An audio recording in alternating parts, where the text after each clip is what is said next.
Good evening. अपन ने कल chapter 10 में एक्सरसाइज 10.1 की थी और एक प्रमेय अपन ने पढ़ी थी 10.1 में कि किसी वृत्त के किसी बिंदु पर त्रिज्या और स्पर्श रेखा आपस में क्या होती है, लंब होती है। आज अपन उसी के आगे एक प्रमेय 10.2 पढ़ेंगे। अब 10.2 इसमें थ्योरम है कि किसी बाह्य बिंदु से वृत्त पर खींची गई दो स्पर्श रेखाएं लंबाई में बराबर होती है। यानी जैसे कोई अगर सर्कल है, ये वृत्त है, ठीक है। अब बाह्य बिंदु यानी ये एक्सटर्नल पॉइंट है, मान लो P है। अब यहाँ एक्सटर्नल पॉइंट से अपन कितनी टेंजेंट खींच सकते हैं? दो, एक ये ऊपर आ गई और एक नीचे की तरफ ये आ गई। अब मान लो ये जो बिंदु है वो A है और ये जो टेंजेंट यहाँ छू रही है वृत्त को वो B है। वृत्त का केंद्र अपन ने मान लिया यहाँ पे O। अब हमें यहाँ पे ये प्रूव करना है, यहाँ पे हमें क्या प्रूव करना है? प्रूव का मतलब सिद्ध करना है कि PA इक्वल टू PB।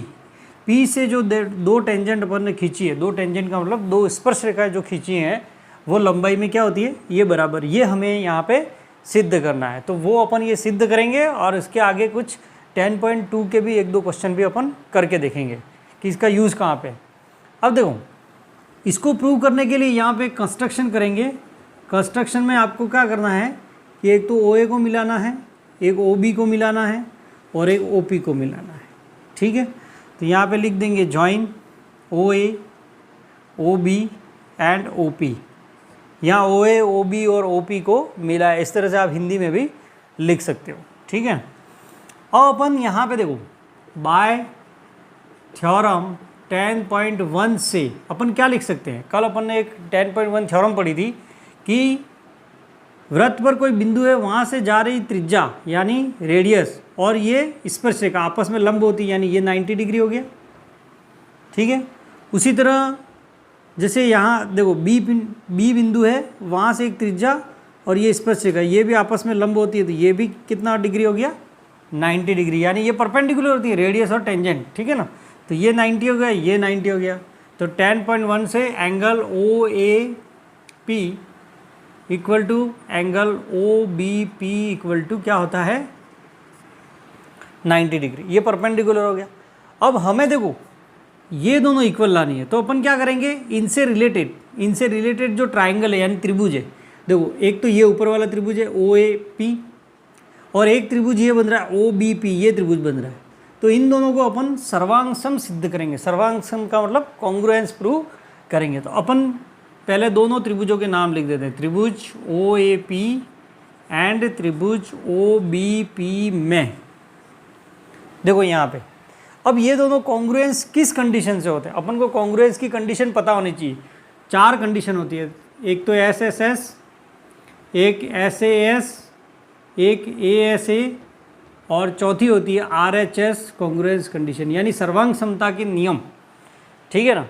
दो त्रिभुजों में सर्वांग समता के 4 नियम है, 4 कंडीशन से दोनों सर्वांग सम हो सकते हैं। तो अपन इसमें ये लगाएंगे RHS, क्योंकि यहाँ पे 90 डिग्री बन रहा है। जिसमें भी 90 डिग्री का कोण होता है उसमें लगभग आपको पहले चेक करना है RHS कंडीशन लगती है। अब देखो RHS का मतलब क्या होता है कि दोनों में एक राइट एंगल यानी 90 डिग्री होना चाहिए। H का मतलब हाइपोटेनस यानी दोनों का कर्ण समान होना चाहिए दोनों में। और S का मतलब साइड यानी भुजा, दोनों त्रिभुजों में कोई एक भुजा बराबर होनी चाहिए। अब इन दोनों में अपन देखेंगे, देखो दोनों में 90 डिग्री, इसमें एक 90 है, इस त्रिभुज में भी एक 90 है। तो यहाँ पे सबसे पहले लिखेंगे कोण OAP, इस त्रिभुज का OAP और यहाँ पे नीचे कोण OBP बराबर 90 डिग्री, ठीक है। यानी एक R कंडीशन तो मिल गई अपन को, ये राइट एंगल दोनों में बराबर है, एक समकोण आ रहा है। फिर हाइपोटेनस यानी कर्ण। अब देखो इस त्रिभुज का कर्ण क्या है? ऊपर वाले त्रिभुज का कर्ण क्या होगा? कर्ण 90 के सामने ये कर्ण OP और इस त्रिभुज का कर्ण देखो 90 के सामने OP, यानी OP जो है वो कॉमन है। कॉमन का मतलब ऊपर वाले त्रिभुज में भी आ रहा है और नीचे वाले त्रिभुज में भी आ रहा है, कॉमन है। तो कर्ण कॉमन है तो बराबर ही होगा, तो OP बराबर यहाँ पे लिखेंगे OP, ठीक है। ये क्या हो गया? कॉमन। तो ये हो गया अपना हाइपोटेनस। RH दो मिल रहे, ठीक है। हाइपोटेनस का मतलब कर्ण।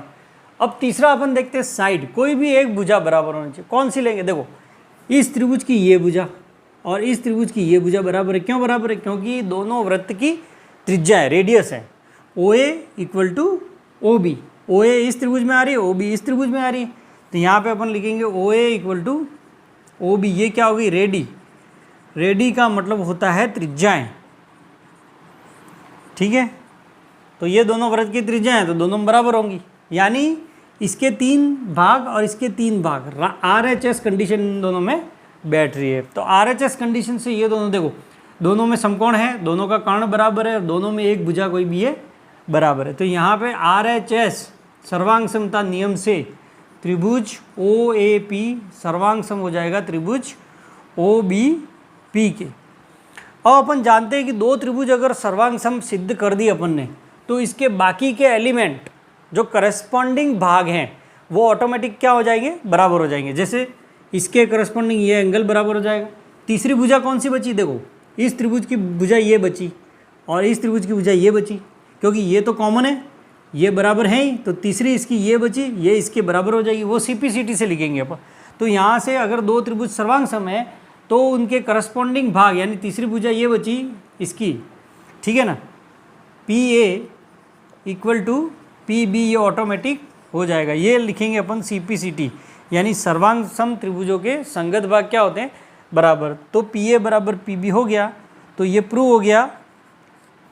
अपन को यही लाना था कि PA बराबर PB, की बाएं बिंदु से दो स्पर्श रेखा क्या होती हैं? बराबर होती हैं, ठीक है ना।